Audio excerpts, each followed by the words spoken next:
Stay connected to DSTV and get in on all of the epic sporting action with Supersport.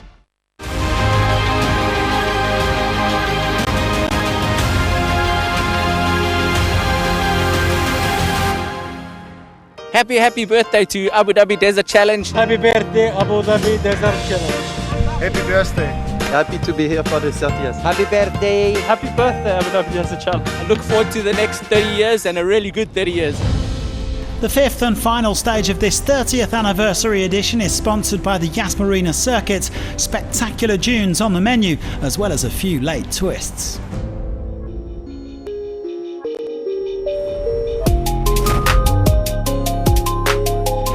One important point for the bikes was that there was no refuelling point today, and with over 200 kilometres to cover in the sand, fuel management was going to be crucial. Adrian van Beveren set to open and looking to close the 1 minute gap on Daniel Sanders. Last race of being a rookie, so 1 year practice, next year restart. Well, it's been an excellent rally for the Australian, an excellent season in fact, but he was set to suffer a bitterly disappointing day in the saddle. The fuel turned out to be the key. Sanders got slightly turned around at one point, which meant riding a few extra kilometres through these dunes, and heartbreakingly, he ran out of fuel within sight of the finish line. The Gas rider had been set to finish second, both in Abu Dhabi and in the World Championship, but it all came undone 500 metres from the end of this final rally.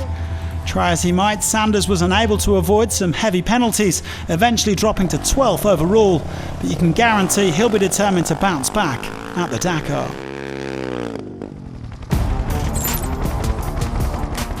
Well, that pushed pretty much everybody else up a place. Konrad Dabrowski finished 5th overall. The 20-year-old Pole was delighted with his unbelievable progress this week. He now feels he's far better prepared for the Dakar than on his debut back in January.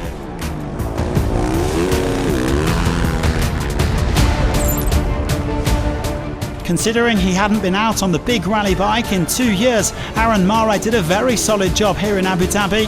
The Dubai resident needed a helping hand from David McBride late in the day when he also ran out of fuel, but in spite of losing some time, he secured 4th place overall. Joaquim Rodriguez was battling illness at the start of the rally, so he was never really in the frame for overall victory, but the Portuguese rider improved and he goes home with a podium finish. Rodriguez was 5th today behind the Yamaha duo of Ross Branch and Andy Short, who both finished a long way back overall. The other Yamaha factory rider, Adrian van Beveren, claimed his 3rd win of the rally today in spite of opening the piste. Like most riders, the Frenchman was wary of using up fuel and he didn't take any crazy risks. He's delighted to be back on top form ahead of the Dakar. But this man has been practically flawless this week, even if he didn't win a stage. Matthias Walkner giving a masterclass in rally management, riding with speed and intelligence. He also eased off today to make sure he reached the finish, yet again coming 2nd on the day. Walkner won the Silkway and he wins the Abu Dhabi Desert Challenge, a fitting way for the world champion to round out the season. I was really good one, especially I think I can improve a lot with riding in the desert. The bike works really good. I'm happy overall and feels good now to win the last race before Dakar. Walkner's winning margin a shade over 4.5 minutes. Van Beveren snatched 2nd place from Sanders in the final World Championship standings. Abdulaziz Akhli claimed victory in the quads. The Emirati overcoming a finger problem to win by a handsome margin from today's winner, Rafael Sonic and Manuel Andorra. Feel good, it's the end of the race. You arrive here, feel finally all your hard work got paid. I feel proud that I made my country up in this race. Came alhamdulillah 1st, so alhamdulillah very happy. Well, Akhli won the battle, but Andorra won the war. He is the 2021 World Cup winner in the quads.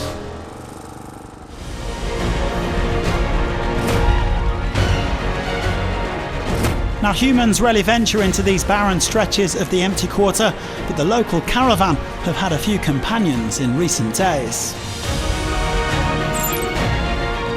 Jakub Brzezinski broke a drive shaft yesterday, and he had another scare today, narrowly avoiding a roll after a huge jump. Overall though, the Pole has enjoyed the rally, testing out the new settings on his mini buggy. They're getting better and better and feeling much more confident for the Dakar. Sebastian Halpern hasn't been too thrilled with his outings here. It didn't help that the X-Raid assistance truck got stuck on the way to Abu Dhabi.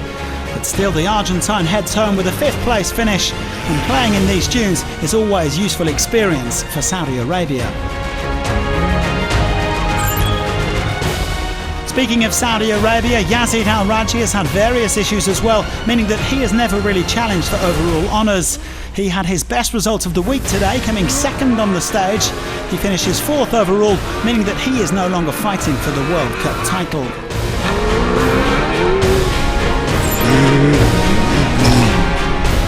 Denis Krotov will be pretty pleased with his Abu Dhabi Desert Challenge. The Russian was trying out the buggy for the very first time here, and he managed to steer it to 3rd place overall. There's no doubt that they can improve things in the car, but they still under place on the podium. Lucio Alvarez very happy with his week. He spent the last 40 kilometres today cruising over the dunes with Nasser Al-Attiyah. The Argentine won the final stage, meaning he did just enough to keep the World Cup fight alive. He could theoretically overhaul the Qatari with a flawless run in Khael next month.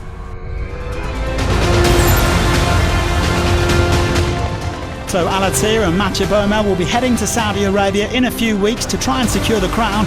In the meantime, they played it smart today to ensure their overall victory. They can add it to success in Andalusia earlier this year. I am quite happy to win every time, you know, and everywhere. If you need to win, you need to work very hard, you know, and all together, you know, from the team, from the crew, and from the sponsor, all the support. 3 times winning in Abu Dhabi Rally, yes, and it was amazing.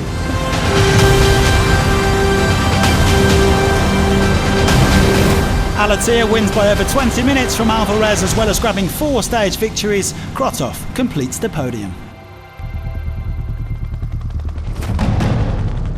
Perhaps the most interesting contest of the day was to be found in the T4s, and there was plenty of drama.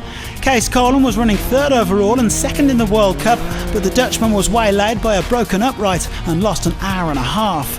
That dropped him down to 6th place overall, ending his hopes of overhauling Austin Jones in the World Cup standings.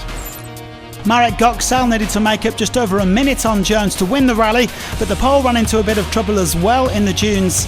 He dropped over 10 minutes to the American, which meant that he had to be content with 2nd place overall. The Goksal family have ambitions of claiming a 1-2-3 in this category at the Dakar, once Marek's 16-year-old son Eric is old enough to drive. In the meantime, his younger brother Mikhail came 3rd on this final stage. An improved suspension setup has helped him to finish on the podium over the past 2 days. Mikhail will now be thinking about backing up last year's 4th place on the Dakar.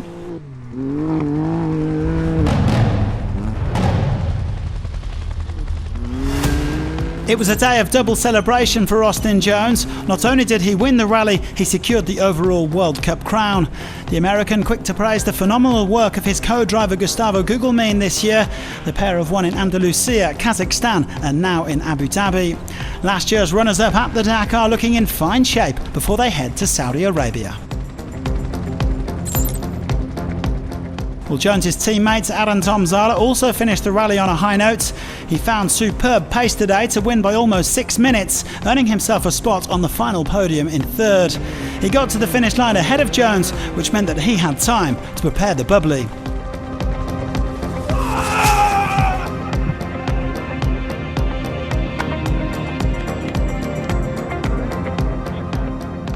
It's been crazy. It's been a rough year. It's been really, really hard to, you know, do these races and win these races. So, really happy to be here, and yeah, I can't believe it. I'm stoked. Jones winning from Goksal by 11 minutes 38 seconds. 2 Polish crews in the top 3. Our local rider Mansour Al-Halay finished just off the podium in 4th place in the T4s.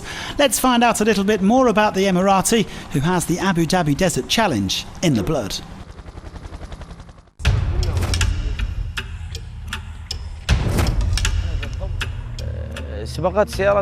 I had no choice but to take up motor racing. I always had the desire to race because I grew up surrounded by the sports. I've been watching my father compete since I was a young boy, until I was old enough to get into the car myself. I always dreamed about racing and competing.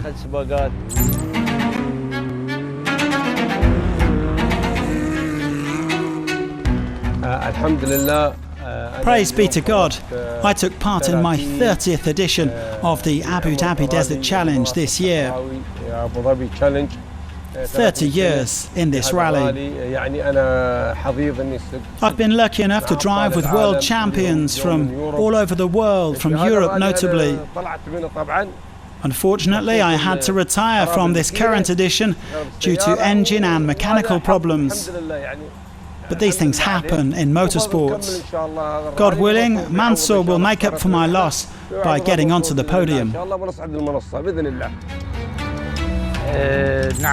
Well, I began competing in the Abu Dhabi Desert Challenge in 2010 as a co-driver for my father. At the time, that was the only way for me to be able to take part in the rally. He taught me a great deal.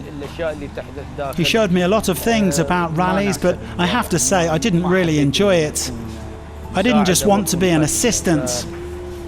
So the following year I decided to compete as a driver, and that became my goal.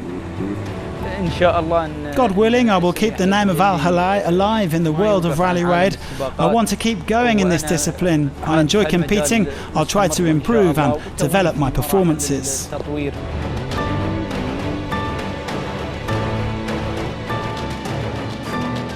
The new driver for UAE, inshallah, he will be number one, inshallah. Abu Dhabi Desert Challenge, happy birthday on its 30th year and more to come. Well, we round out this anniversary edition with the T3s. Fernando Alvarez was looking good until a broken drive shaft on stage 3, but the Argentine still managed to finish on the podium. He loses a bit of ground to Cristina Gutierrez in the World Cup rankings, but it ain't over till it's over. They'll duke it out for top spot in Jael next month. Well, Gutierrez has had all sorts of interesting problems this week, not the least of which was hitting a dead camel in the dunes yesterday. But in spite of it all, the Spaniard comes away with a very solid result of 2nd place overall. That keeps her in pole position in the World Cup. She and Francois Cazelet finally had a smooth outing today as they won the stage. But Salah El Saif had already built up a practically unassailable lead. He just had to make it safely through to the finish today. The Saudi's done an excellent job in his first participation in Abu Dhabi with the help of his Russian co-driver Igor Okhotnikov. El Saif said it was a tough rally, but he made it look easy as he won by 47 minutes.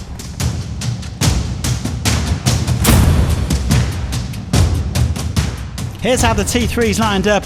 Thank you very much for joining us for the Abu Dhabi Desert Challenge 2021. We'll see you again in 2022.